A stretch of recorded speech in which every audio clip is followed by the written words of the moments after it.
I saw this question pop up the other day that asked, it's been a month since the Copter unban. What do you think about the return of Mono Black Aggro? Do you think the deck has legs? Well, the short answer is yes, I do. This isn't just because I am one of the biggest fans of Mono Black decks out there, but I legitimately think that Smuggler's Copter being unbanned gives this deck a tool that was lacking previously, while recent sets have given the deck a lot of fun new tools to give it some reach in the current metagame. First, let's take a look at why the deck hasn't been seeing play already. Let's face it, Amalia has been the hot news in Pioneer and has taken a lot of the limelight away from other decks. I honestly don't think that Amalia specifically keeps Mono Black out of the metagame, and I honestly think that Mono Black Aggro can be built in a way that fights Amalia pretty well. Right now, there are two different ways you can build Mono Black. The Suicide Black way and the normal way. The first option is named that way because it gives little heed to your own safety as you're trying to bash your opponents to death before you yourself lose. This version is using old staples like Spawn of Mayhem alongside new Archfiend of the Dross to make combat steps extremely painful for your opponents. This also puts a lot of pressure in the skies as Smuggler's Copter and the Demons package, they all fly, so it's giving you up to 12 threats in the air, which is a lot of flying creatures. I think the style could potentially even run a Demonic Embrace or two in there as well, just to get some extra flying damage in there, and just provide another use to the discard outlet from Smuggler's Copter.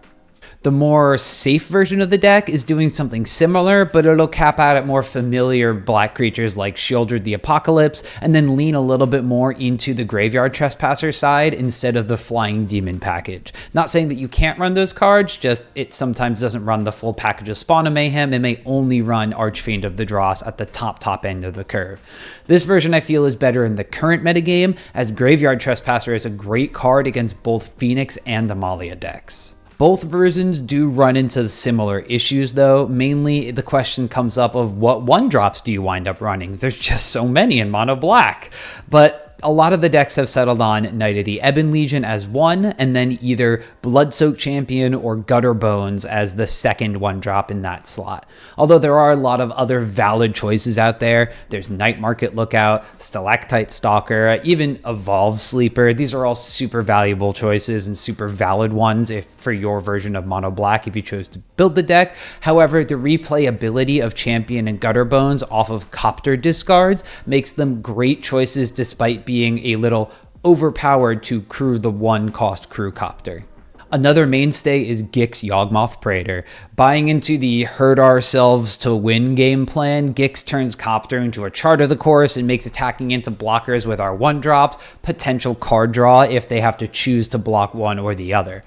Misery Shadow is also a card that is popping up in these decks. It's extremely well suited for the metagame with Graveyard Matters decks and makes Phoenix cry. Amalia doesn't get the recursion off of it. Just being able to exile things away off of your removal or combat steps is very key right now.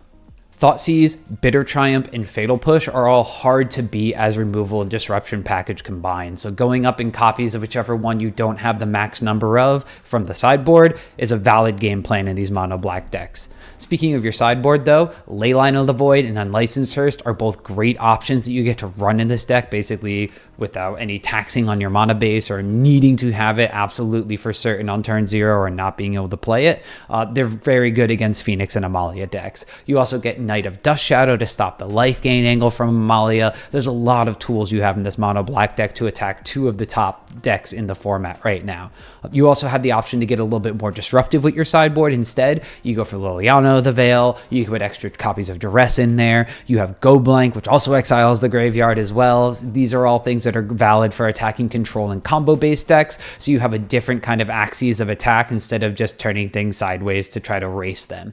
Extinction Event is also in an interesting place here. I actually think it deserves spots in the sideboard for the anti-aggro matchups, where you're going to be crafting your deck. You can potentially build it entirely on odd or even mana cost things. Normally you want to go towards the odd space. You have those 1-drops. Your 2-drop doesn't have to be a creature at the time you're casting the Extinction Event, and then your 3-drop slot is there for Gix, Graveyard Trespasser, and you might not even need the 4-drop slot until after you clear the board. So It's very, very awesome card to use there. You can use it in a versatile way, but then you also can just clear the board of pretty much anything and then activate a Mutavault or activate a Hive of the Eye Tyrant and swing in the air with a Smuggler's Copter, or just swing with these creature lands as well. I've also taken to running Dark Betrayal in my sideboard because I think that this deck really wants to load up on cheap and effective interaction. So this card hedges against not just Amalia, but also Sheoldred as well. There's a ton of other black-based creatures in the format that could get hit by a Dark Betrayal. Greasefang is an Orzhov creature, Archfiend of the Dross is a mono black flyer, and Mayhem Devil is a Rakdos-themed card that just dies to Dark Betrayal very easily. Now, do I think the deck is one of the best? Not really. I do think even with hand disruption that it can struggle against the control and combo matchups, and the grindier decks like Rakdos might be a bit of an issue. They just go a little bit larger, they have a very similar game plan, and they're not too worried about trying to chip damage in extremely early on like this deck is trying to do. The Enigmatic Incarnation deck is also something that would prey upon the mono black list. Temporary Lockdown is very, very powerful against this deck as it's exiling the things we want in the graveyard, and most importantly, it gets rid of our Smuggler's Copters, which is a big problem for this deck.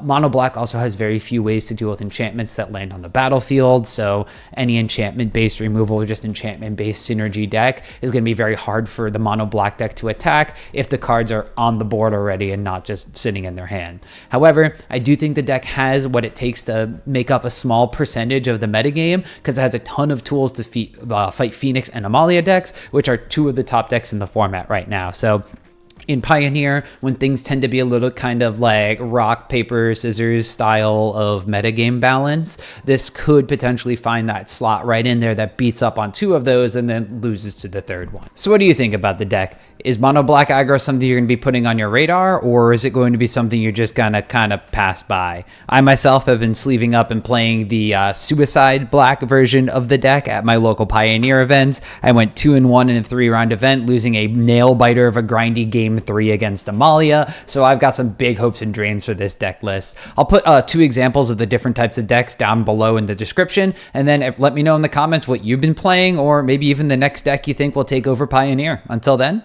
see you later.